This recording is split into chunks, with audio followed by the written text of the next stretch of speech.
আসসালামু আলাইকুম সম্মানিত চাষি ভাইরা, এটি হচ্ছে আমাদের লেট ভ্যারাইটির ফুলকপির প্রজেক্ট। এরকম আমাদের মোট 3টা প্রজেক্টে 18,000 পিস ফুলকপির চারা রোপণ করা ছিল। হয়তো কিছু চারা আমাদের নষ্ট হয়ে গেছে। ফুলকপি কিন্তু প্রতিটা গাছ থেকে কিন্তু আমাদের বের হচ্ছে। এক সপ্তাহের মধ্যে ইনশাআল্লাহ আমরা কিন্তু ফুলকপি হারভেস্ট করতে পারবো।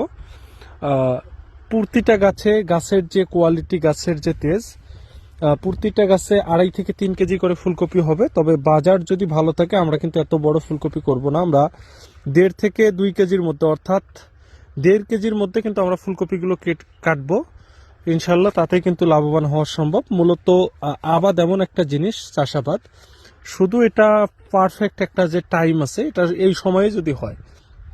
বিশেষ করে কিছুদিন আগে কিন্তু ফুলকপি বাজারে চাহিদা ছিল না।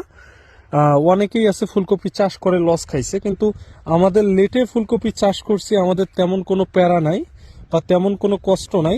তারপরেও কিন্তু আলহামদুলিল্লাহ আমাদের কিন্তু ফুলকপি কিন্তু হয়ে গেছে। বাজার দর শুধু যদি টাইমিংটা যদি হয়ে যায়, ইনশাআল্লাহ লাভবান হওয়া সম্ভব হবে।